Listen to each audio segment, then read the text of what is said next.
जय श्री कृष्णा। सुदामा जी पहुंच गए हैं कृष्ण महल में। कृष्ण भी बहुत प्रसन्न है सुदामा से मिलकर। और इसी बीच सुमति अपनी कुटिया में बैठी है और सुदामा की प्रतिलिपि देख रही है और उनको सुदामा का एक प्रसंग याद आ गया है। सुदामा की सुनिए वो ज्ञान आगे कुटी का में बैठ प्रसंग। गई है और उनकी प्रतिलिपियां देख रही हैं और उनको सुदामा की याद आ गई है और सुदामा जी का एक प्रसंग उन्हें याद आ गया है। उसकी कल्पना कर रही है वे।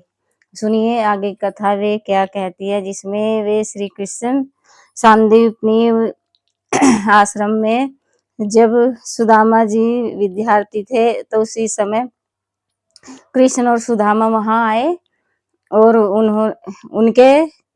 उनकी कुटिया में चले गए। तो वो सारा प्रसंग इसके अंदर है। सुनिए, अब मैं आपको सुनाती हूँ ये प्रसंग। सुनिए क्या बोलते हैं। सुदामा जी सुमति से एक दिन प्रसंग सुनाते हैं, ये कृष्ण और बलराम जी का। वे बोलते हैं, जानती हो सुमति, मुझे लगता था कि एकांकी जीवन कितना मधुर है, क्योंकि वे एकांत में रहना पसंद करते थे। वे उनसे तो कोई आश्रम में भी ऐसे ऊंची आवाज में नहीं बोल सकता था, क्योंकि वे बहुत जल्दी डर जाते थे और वे अगर किसी ने थोड़ा सा भी जोर से बोल दिया तो वे रोने भी लग जाते थे, रोने जैसा शकल बना लेते थे, इसलिए उन्हें कोई नहीं छेड़ता था। तो वे एक दिन ये सारी बातें सुमति से बता रहे हैं। वही बातें सुमति को आज याद आ रही हैं। हम जितना अधिक अंतर्मुखी होते हैं उतना गहरे में प्रकृति के साथ जुड़ते हैं, किंतु निश्चल प्रकृति मनुष्य का रूप धारण करके भी आती है। यह मुझे कृष्ण से मिलने के बाद पता चला। एक दिन मैं अपनी दिनचर्या के अनुसार गुरुकुल में प्रतिलिपि तैयार कर रहा था कि दो किशोर अपने सामान के साथ उनकी कुटिया में आ धमके। एक श्याम वर्ण का था और दूसरा गौर वर्ण का। श्याम वर्ण के किशोर ने अपने सिर पर मोर पंख लगाया हुआ था और कंधे पर पीतांबर था। वह न मोटा था और न पतला था।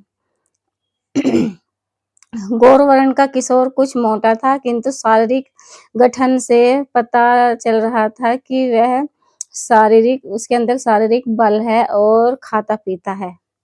मनमोजी बैलों की जोड़ी की तरह वे अचानक उसकी कुटिया में घुस आए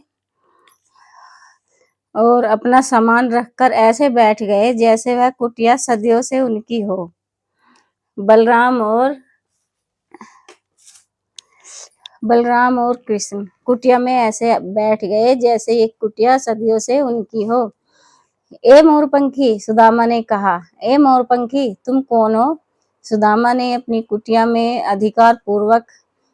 अपना अधिकार जमाते हुए उनसे पूछा कि तुम कौन हो, यहाँ कैसे आ धमके? श्याम वर्ण के विद्यार्थी से पूछा, यानी श्री कृष्ण से पूछा कि तुम कौन हो, यहाँ कैसे आ धमके? और फिर उसने उस गौरवर्ण के उसके साथी पर दृष्टि डाली और उससे पूछा, और तुम हष्टपुष्टिये, तुम भी इसी तरह यहाँ घुस आए? यहाँ मेरे और मेरे ग्रंथों के अलावा कोई नहीं आता। सुदामा की बात सुनकर श्यामवर्णी बहुत हंसा, यानी श्री कृष्ण हंसने लगे सुदामा की ये बात सुनकर। ओ कृष्ण, तुम बोरा गए हो क्या? सुदामा ने कहा। सुदामा को उसका हंसना जैसे उसे अपमान लग रहा था। जैसे श्री कृष्ण हंस रहे थे ना, तो सुदामा को लग रहा था कि ये मेरा अपमान कर रहा है।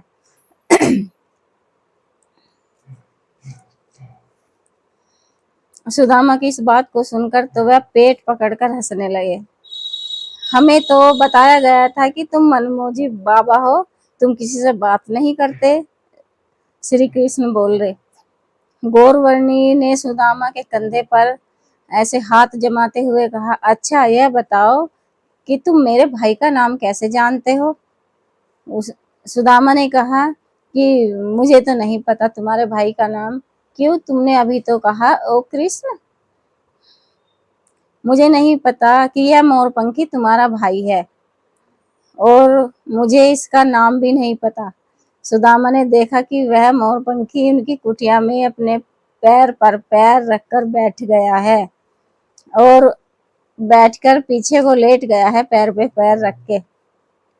अभी तो तुमने इसे कृष्ण कहा, सुदामा ने कहा। नहीं, बलराम ने कहा। वह तो इसके काले रंग को देखकर मैंने कहा था, सुदामा बोले। मैं क्षमा चाहता हूँ, आपका नाम क्या है? सुदामा ने पूछा। मेरा नाम तो बलराम है और यह मोरपंखी कृष्ण मेरा भाई है। हमें तो तुम्हारे विषय में गुरुदेव सांदीपनी ने सब कुछ बता दिया और कहा कि हमारे रहने की व्यवस्था तुम्हारी कुटिया में हो गई है। बलराम बोला। गुरुदेव का आदेश है तो आपका स्वागत है। यह तो उनकी अनुकंपा है कि उन्होंने मुझे विशाल कुटिया में रहने का मौका दिया है। सुनो सुदामा, मुझे तुम्हारा दिया हुआ नाम मोरपंखी बहुत अच्छा लगा। श्री कृष्ण बोले। तुमने हृदय की गहराइयों से यह नाम दिया है मुझे। कृष्ण लेटे लेटे बोला। आज से हम मित्र हुए। गुरु सांदीपनी का आदेश है कि हम तुम्हारे मन का ध्यान रखें। देखो कृष्ण, मुझे क्षमा करना, मैंने तुमको फिर से कृष्ण कहा, मुझे क्षमा कर दो। वह मोरपंखी मेरे मुंह से ऐसे ही निकल गया था, तुम मन में मत लेना इसको। क्योंकि तुमने मोरपंख लगा रखा है ना, इसलिए मैंने मोरपंखी बोल दिया था। मैं तुमको क्षमा कर सकता हूँ, किंतु यदि तुम भी मुझे क्षमा करो। कृष्ण बोले कि मैं तुमको क्षमा कर दूंगा, तुमने मुझे मोरपंखी कहा तो तुम भी मुझे क्षमा कर दो। तो सुदामा बोला कि मैं तुम्हें क्षमा क्यों करूं, तुमने क्या किया है? किंतु तुमको किस बात के लिए क्षमा करूं? सुदामा को कुछ समझ नहीं आ रहा था। मैंने तुमको भी सुदामा कहा ना, कृष्ण ने अपने कान पकड़कर कहा, क्योंकि मैंने भी तुम्हें सुदामा कहा।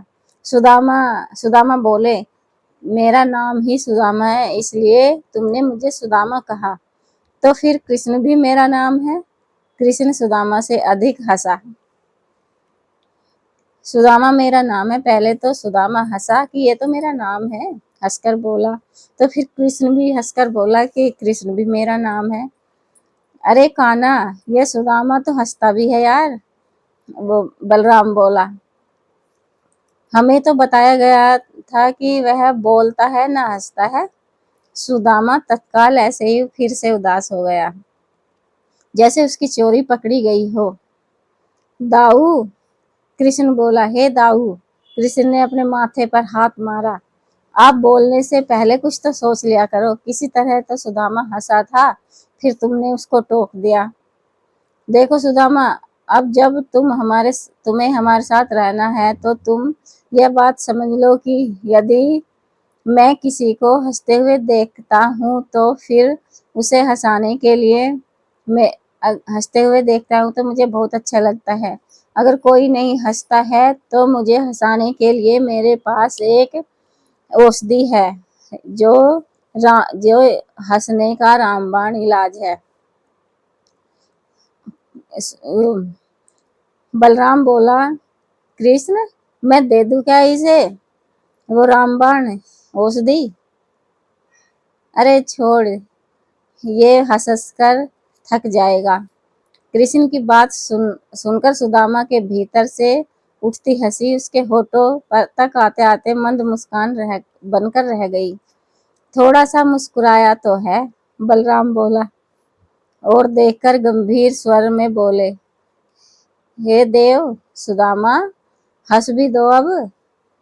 दाऊ, अभी समझाया था आपको, कृष्ण बोल रहे हैं दाऊ से, कि दाऊ भैया अभी मैंने आपको समझाया था कि आप फिर से मेरे किए करे किराए पे पानी मत फेरो। अभी सुदामा हंस रहा था, तुमने बोलकर फिर से उसे उदास कर दिया।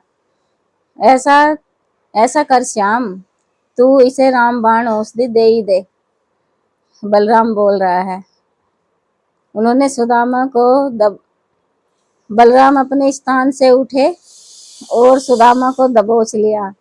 उन्होंने दुर्बल सुदामा के हाथ पैर कुछ इस प्रकार से पकड़े कि वह हिल भी ना सके, और कृष्ण पलटी मारकर उठा और सुदामा के पेट पर गुदगुदी करने लगा। सुदामा के भयभीत होने की प्रक्रिया आरंभ होती थी।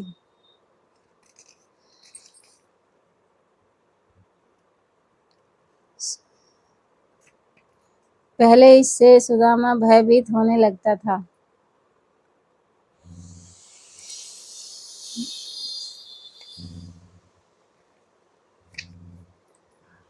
उसे विवश होकर हंसना पड़ा। हंसते हंसते कृष्ण से निवेदन करने लगा कि भाई गुदगुदी मत कर कृष्ण,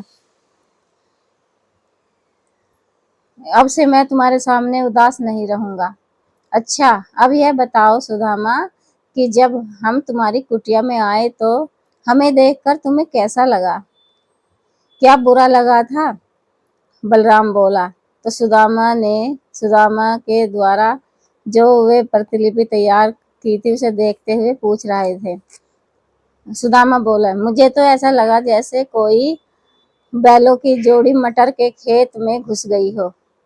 सुदामा ने लजाते हुए कहा। अब की बार तो दोनों ही पेट पकड़कर हंसे, बलराम और कृष्ण।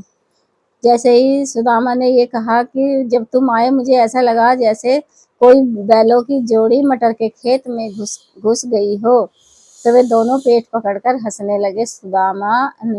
बलराम और कृष्ण। दाऊ, मैं तो इस सुदामा के मटर के खेत से जाने वाला नहीं हूँ, बलराम बोला। यह नंदी बैल भी अब कहाँ किसी दूसरे खेत में चरने जाने वाला है, कृष्ण बोला। दाऊ भूमि पर लेटकर अपनी हंसी को थामने के लिए अपने पेट में मुक्के मारने लगा। उसका पेट दुख गया हंसते हंसते। सुदामा ने अपने जीवन में ऐसे मनमोजी कभी नहीं देखे थे। उसे लग रहा था कि क्या कोई इतना भी हंस सकता है। उसने अनुभव किया कि इन दोनों भाइयों के व्यवहार में उद्दंडता का भाव दूर दूर तक नहीं था, तो किसी सरल और विशेष हिरन का भाव था। हिरन जो अपनी प्रसन्नता में कुचाले भरता है और उसकी मौज देखने वाले को विस्मित कर देती है। तुमको बुरा नहीं लगता जब सब तुमको कृष्ण कहते हैं, सुदामा बोले कृष्ण से। सुदामा की हंसी थमी तो वह फिर से उदास हो गया और अपनी उसी उदासी के स्वर में बोला था, मुझे अभी भी यह सोचकर आत्मग्लानि हो रही है कि मैंने तुमको मोरपंखी कहा कृष्ण। बलराम भैया को हष्ट-पुष्ट कहा, मुझे क्षमा कर दो मित्र सुदामा, कृष्ण बोला। कृष्ण तुरंत सहज होकर बोला कि हे मित्र सुदामा। उसका स्वर आत्मीयता से भर उठा। तुम भी किन छोटी छोटी बातों को में उलझ पड़े हो? तुम्हारी शाश्वत उदासी का कारण मुझे पता चल गया है। सबसे पहले तो अपने जीवन की व्यर्थ की बातों को लेकर आत्मग्लानि के भाव को निकालो। सबसे पहले तो ये अपने जीवन से सारी बातें निकाल दो कि किसी को बुरा लगेगा या भला लगेगा। तुमने एक भी शब्द ऐसा नहीं कहा जो हमारा अपमान कर रहे हो, कृष्ण बोला। मैं काला हूँ तो मुझे काला ही कहेंगे, और ये बलराम जो हष्ट-पुष्ट है तो इसे हष्ट-पुष्ट ही कहा जाएगा। अब बताओ, इससे तुम्हारे लिए आत्मग्लानि से मरने जैसी बात क्या है? यह तो वही बात हुई कि आ बैल मुझे मार। कृष्ण ताली बजाकर हंसे। तो क्या ये बैलों की जोड़ी फिर से सुदामा के पेट में सींग चुभाएगी? उसे रामबाण औषधि पिलाएगी? बोलो, क्या बोलते हो कृष्ण? बलराम ने उठने का अभिनय किया। एक बार फिर से तीनों हंस दिए। कृष्ण, बलराम और सुदामा तीनों हंस दिए इस बात पर। सच कहना कृष्ण, सुदामा का स्वर गंभीर था। तुमको जब सब लोग काला कहते हैं तो तुमको बिल्कुल बुरा नहीं लगता? वही तो मैं तुमसे पूछ रहा हूँ कि जब तुम सुदामा कि काले को यदि काला नहीं कहेंगे तो क्या गोरा कहेंगे? इसमें बुरा मानने वाली बात क्या है? कृष्ण की मुस्कान आश्चर्य में बदल गई। सारी बात तो इससे है कि दूसरे के व्यवहार को अपने जीवन में किस रूप में स्वीकार करते हैं। किसी ने मुझे गाली दी तो यह स्पष्ट है कि उसने जो गाली दी है वह मेरा अपमान करने के लिए दी है या या यह मुझ पर निर्भर करता है कि मैं उस गाली को अपमान समझूं या सम्मान। यदि मैं उसकी गाली को यदि मैं उसकी गाली से स्वयं को प्रभावित करता हूँ, उसकी गाली मेरे लिए फूल बन जाएगी, अन्यथा वह सूल की तरह चुभती रहेगी। कृष्ण, मुझे ऐसा लग रहा है कि माँ सरस्वती ने तुमको मेरे लिए ही भेजा है यहाँ, सुदामा बोला। सुदामा ने आगे बढ़कर कृष्ण का हाथ अपने हाथ में लेते हुए भावपूर्ण होकर बोला, ऐसा लग रहा है कि मैं प्यासा हूँ और तुम जल हो। सुदामा बोल रहे हैं कृष्ण से, यह जल है तो मैं पूरा सरोवर हूँ, बलराम बोला। बलराम ने सुदामा का ध्यान अपनी ओर आकर्षित किया और इस छलिए की बात पर विश्वास मत करना सुदामा, मैंने इसे सदा काला कहकर चिढ़ाया है। जब यह छोटा सा था तो मैं इसे काला कहता था और ये चिढ़कर रोने लग जाता था। और यशोदा मैया और मैं इसे बोलता था कि नंद बाबा भी गोरे हैं, यशोदा मैया भी गोरी है और मैं भी गोरा हूँ और तुम काले हो, क्योंकि तू उनका पुत्र है ही नहीं। हम तो तुझे मोल का खरीद कर लेकर आए हैं। यह बहुत बुरा मानता था, ये बलराम कह रहे हैं। आपने कृष्ण को छलिया क्यों कहा? सुदामा ने कहा बलराम से। यह तो अच्छा शब्द नहीं है। सुदामा का स्वर फिर से चिंतित हो गया। किंतु इसके लिए अच्छा है, बलराम बोला। किंतु इसके लिए अच्छा है, इसके अतिरिक्त और कोई छलिया हो ही नहीं सकता सुदामा। बलराम मुस्कुराया। वह कैसे? सुदामा चिंतित स्वर में बोले। जिस दिन तुम छले जाओगे तो तुम स्वयं ही जान जाओगे। बलराम हंसा।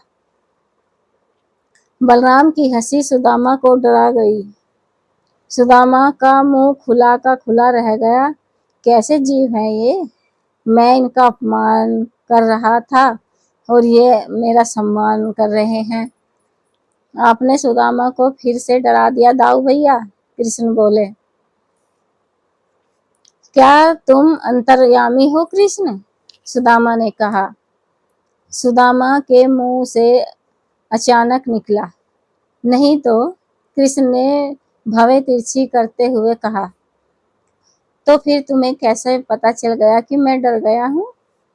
मैं और अंतर्यामी, कृष्ण बोला। क्यों मेरे साथ परिहास कर रहे हो सुदामा?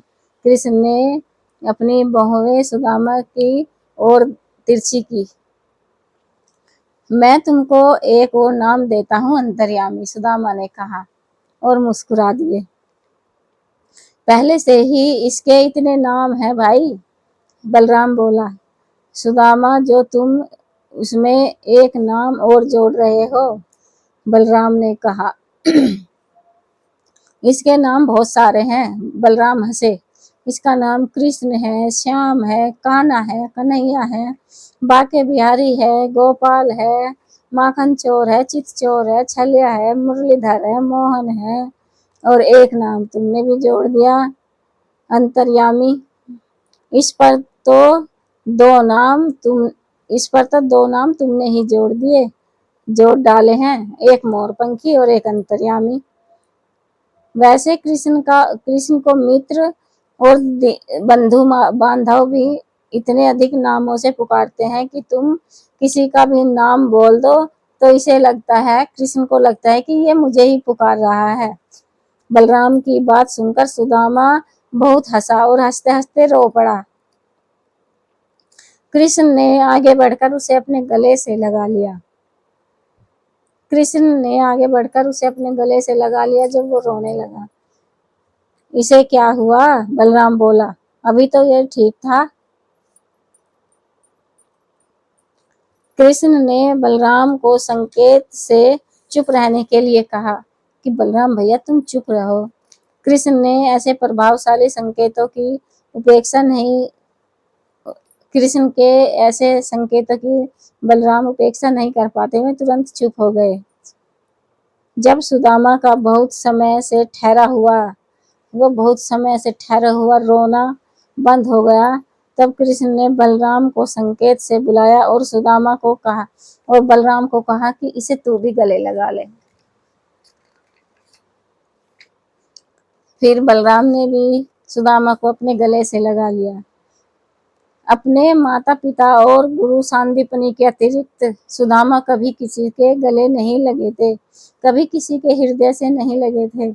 उन्हें पता नहीं था कि किसी के हृदय से लगने का सुख क्या होता है। वे वृक्षों को तो अपने हृदय से लगाते थे, किंतु अंतर्मुखी होने के कारण कभी अपने ही समान किसी अन्य को गले से नहीं लगाया। कृष्ण के हृदय से वे अपने हृदय को प्रभावित होती अज्ञात तरंगों को अनुभव कर रहे थे। उन्हें लग रहा था कि जैसे उनके भीतर कोई हलचल हो रही हो और जैसे उनके भीतर कोई बीज फेंकता जा रहा हो। गुरु सांदीपनि ने बताया था कि सुदामा से बचकर रहना, वह ज्ञानवीर योद्धा है। कृष्ण ने परिवेश को सहज करने के उद्देश्य से बात को नया मोड़ दे दिया। मेरा नाम तो कुछ भी नहीं है कृष्ण, मैं तो स्वयं गुरुदेव की कृपा और स्नेह का पात्र हूँ। तुम इस कुटिया के साथ साथ मुझे भी स्वीकार कर लो, सुदामा बोला। मैंने आज तक किसी से कोई वार्तालाप नहीं की, न ही मैं किसी से गले लगा, किंतु आज न जाने क्यों मेरा हृदय तुम्हारा होना चाह रहा है। सुदामा बोल रहे हैं कृष्ण से। तो कृष्ण बोला, तो हम तुम्हारे हुए। मैंने तुम्हें अपना कहा। कृष्ण ने कहा कि मैंने भी तुम्हें अपना कहा। तथास्तु, ऐसे मजाक में हाथ उठा दिया अपना। कृष्ण ने रंगमंच के समान पात्र की भांति वाणी को अपना नाटकीय रूप देते हुए कहा। अपनी भुजाएं सुदामा की ओर बढ़ा दी। अपनी दोनों भुजाएं उठाकर सुदामा की ओर बढ़ा दी कि आ जाओ, फिर से गले लग जाओ। एक बार फिर से कृष्ण ने सुदामा को अपने हृदय से लगा लिया। सुदामा कृष्ण ने सुदामा को कोमलता के साथ अपने आलिंगन से मुक्त करके उसके आसन पर बैठाया और बोला, मैं केवल शब्दों को नहीं पकड़ता, शब्दों की आत्मा को देखता हूँ। ये कृष्ण बोल रहे हैं। वे शब्द किस भाव की ऊर्जा से अणु पर प्राणित होकर प्रकट हुए हैं, मैं उस रस को चखता हूँ। तुम्हारे शब्द चाहे कैसे भी हो, किंतु वे जिस केंद्र बिंदु से उठे थे, वहां सरलता और सहजता ही थी। कृष्ण बोले, इसलिए तुम अपने मन से आत्मग्लानि के इस भाव को तत्काल निकाल दो कि जिसे तुम अभी तक ढो रहे हो। ठीक है अंतर्यामी, सुदामा मुस्कुरा दिए। वैसे कुछ महापुरुष गुरुदेव के आश्रम में विद्यार्थियों को संबोधित करते हुए एक योद्धा की चर्चा की थी। उसका नाम भी उन्होंने कृष्ण ही बताया था। सुदामा ने विषयांतर किया। गुरुदेव उस कृष्ण की प्रशंसा मुक्त कंठ से कर रहे थे। उस कृष्ण की ऐसी प्रशंसा सुनकर मेरा मन गदगद हो गया और उस कृष्ण के अपूर्व शौर्य के प्रति नतमस्तक होता चला गया मेरा हृदय। सुदामा बोल रहा है कि जब सांदीपनि मुनि उस कृष्ण के बारे में बात कर रहे थे जिसने कंस को मारा है, तो उसका चर्चा सुनकर मेरा हृदय गदगद हो गया और नतमस्तक हो गया उस कृष्ण के सामने जिसने कंस को मारा था। उसी दिन आकर्षित हो गया था, मेरा कृष्ण के आकर्षण से मैं उसी दिन आकर्षित हो गया था। कौन था वह योद्धा? बलराम ने उपेक्षा पूर्वक पूछा। बलराम ने भी थोड़ा उससे मजाक लेते हुए पूछा कि कौन था वह योद्धा जिसने कंस को मारा है। चलो अब आगे बताएंगे सुदामा कि वह कौन था। चलो आगे की कथा हम कल सुनेंगे। राधे राधे, जय हो।